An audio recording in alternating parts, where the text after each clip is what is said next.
ಒಂದು ಹಳ್ಳಿಯಲ್ಲಿ ಒಬ್ಬ ಬಡ ಅಜ್ಜಿ ವಾಸಿಸುತ್ತಿದ್ದಳು. ಅವಳು ದಿನಗೂಲಿ ಕೆಲಸ ಮಾಡಿ ಬದುಕುತ್ತಿದ್ದಳು. ಆದರೆ ತುಂಬಾ ಒಳ್ಳೆಯ ಮನಸ್ಸಿನವಳು. ಒಂದು ದಿನ ಅವಳು ಗಾಯಗೊಂಡಿದ್ದ ಒಂದು ಕೋಳಿಯನ್ನು ಕಂಡಳು. ಅವಳು ಅದನ್ನು ಮನೆಗೆ ತೆಗೆದುಕೊಂಡು ಹೋಗಿ ಪ್ರೀತಿಯಿಂದ ನೋಡಿಕೊಳ್ಳಲು ಶುರು ಮಾಡಿದಳು. ಕೆಲವು ದಿನಗಳ ನಂತರ ಕೋಳಿ ದಷ್ಟಪುಷ್ಟವಾಗಿ ಬೆಳೆಯಿತು. ಒಂದು ದಿನ ಅಜ್ಜಿ ಎದ್ದು ನೋಡಿದಾಗ ಆಶ್ಚರ್ಯವಾಯಿತು. ಆ ಕೋಳಿ ಚಿನ್ನದ ಮೊಟ್ಟೆ ಇಟ್ಟಿತು. ಮೊದಲು ಅಜ್ಜಿ ನಂಬಲಿಲ್ಲ, ಆದರೆ ಅದು ಪ್ರತಿದಿನ ನಡೆಯತೊಡಗಿತು. ಅಜ್ಜಿ ಆ ಹಣವನ್ನು ತನ್ನಷ್ಟಕ್ಕೆ ಮಾತ್ರ ಬಳಸಲಿಲ್ಲ, ಬಡವರಿಗೆ ಸಹಾಯ ಮಾಡತೊಡಗಿದಳು.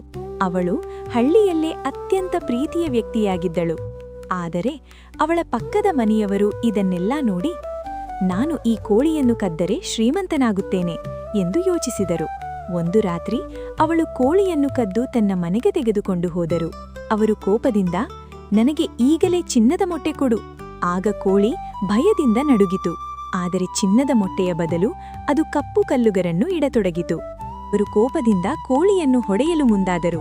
ಕೋಳಿ ತನ್ನ ಕೊಕ್ಕಿನ ಮೂಲಕ ಬೆಂಕಿಯನ್ನು ಹೊರಹಾಕಿತು. ಅವರ ಮನೆ ಬೆಂಕಿಗೆ ಆಹುತಿಯಾಯಿತು. ಊರಿನ ಜನರೆಲ್ಲರೂ ಭಯದಿಂದ ಓಡಿಹೋದರು. ಇತ್ತ ಅಜ್ಜಿ ತನ್ನ ಕೋಳಿಯನ್ನು ಕಳೆದುಕೊಂಡು ಅಳುತ್ತಿದ್ದಳು. ಕೆಲವು ದಿನಗಳ ನಂತರ ಕೋಳಿ ಮತ್ತೆ ಅವಳ ಮನೆಗೆ ಹಿಂತಿರುಗಿತು. ಅಜ್ಜಿ ತುಂಬಾ ಸಂತೋಷಪಟ್ಟಳು ಮತ್ತು ಮತ್ತೆ ಪ್ರೀತಿಯಿಂದ ನೋಡಿಕೊಳ್ಳತೊಡಗಿದಳು. ಕೋಳಿ ಮತ್ತೆ ಚಿನ್ನದ ಮೊಟ್ಟೆ ಇಡತೊಡಗಿತು. ಅವಳು ಇನ್ನಷ್ಟು ಜನರಿಗೆ ಸಹಾಯ ಮಾಡತೊಡಗಿದಳು.